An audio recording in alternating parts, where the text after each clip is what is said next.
Hi friends, welcome to education and facts channel. Today topic Indian పాలిటీలోని భారత రాజ్యాంగానికి మూలాధారాలులో first and ఇంపార్టెంట్ది భారత ప్రభుత్వ చట్టం. దాని గురించి డిస్కస్ చేస్తున్నాం. భారత ప్రభుత్వ చట్టం 1935 నుంచి మనం ఏమేమి లక్షణాలు స్వీకరించాం అనేవి డిస్కస్ చేస్తున్నాం. ఫస్ట్ వచ్చేసి సమైక్య నిర్మాణం. 2 గవర్నర్ పదవి, 3 న్యాయశాఖ, 4th వచ్చేసి అత్యవసర నిబంధనలు లేకపోతే అత్యవసర అధికారాలు. ఇది ఇంపార్టెంట్, ప్రీవియస్గా వచ్చింది రీసెంట్లీ. నెక్స్ట్ 5 పరిపాలనా విషయాలు, 6 పబ్లిక్ సర్వీస్ కమిషన్లు. నేను ఇది వరకే ఎందుకు సపరేట్ చెప్తున్నానంటే దీనికి ఒక చిన్న లాజిక్ చెప్దామని నేను దానికి సపరేట్ చెప్తాను. ఫస్ట్ ఇది ఒకటి చెప్తాను. భారత ప్రభుత్వ చట్టం 1935. అయితే దీంట్లో ఫస్ట్ది వచ్చేసి సమాఖ్య నిర్మాణం. ఏంటంటే సమాఖ్య అనేది దేనికి రిలేటెడ్? సెంట్రల్ స్టేట్ రిలేషన్స్కి సంబంధించే కదా. అయితే నెక్స్ట్ గవర్నర్ పదవి. అన్నీ కనెక్టెడ్గా చెప్తున్నాను నేను, దీనివల్ల మనకి ఎక్కువ రోజులు గుర్తుంటాయి. నెక్స్ట్ గవర్నర్ పదవి.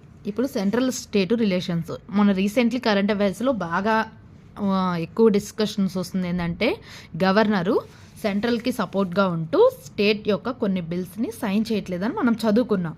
అయితే ఇది సెంట్రల్ స్టేట్ రిలేషన్స్కి రిలేటెడ్గానే ఉంది కదా, అలా గుర్తుపెట్టుకోవడమే నేను. నెక్స్ట్ అయితే గవర్నర్ పదవి. అయితే ఇలా చేయట్లేదని న్యాయశాఖ దగ్గరికి వెళ్తే న్యాయశాఖ ఏం చెప్పిందంటే అత్యవసర నిబంధనలు అంటే ఎమర్జెన్సీ, ఇట్లా కొన్ని ఎమర్జెన్సీస్ స్టేట్లో ఏదైనా అల్లర్లు జరుగుతున్నప్పుడు అట్లా విధిస్తారు కదా.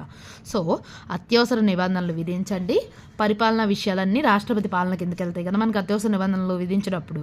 అలా పరిపాలనా విషయాలు రాష్ట్రపతి పాలన కిందకి వెళ్ళి అన్నట్టు అనుకుంటున్నాం, జస్ట్ గుర్తుపెట్టుకోవడానికి అంతే. అయితే మనకి ఇవన్నీ కూడా ఏంటంటే పబ్లిక్ సర్వీస్ ఎగ్జామ్స్లో, గవర్నమెంట్ ఎగ్జామ్స్లో ఇంపార్టెంట్ చదువుకోవడం అనేది. అయితే ఇలా ఒక చిన్న లాజిక్ గుర్తుపెట్టుకొని ఆ లాజిక్ని రివైజ్ చేస్తూ ఉంటే దాని ప్రకారం మనకి ఇవన్నీ గుర్తొస్తాయి. ఏంటి? సెంట్రల్ స్టేట్ రిలేషన్, సమాఖ్య నిర్మాణం, గవర్నర్ పదవి, న్యాయశాఖ, అత్యవసర నిబంధనలు, అత్యవసర అధికారాలు, పరిపాలన విషయాలు, పబ్లిక్ సర్వీస్ కమిషన్లు.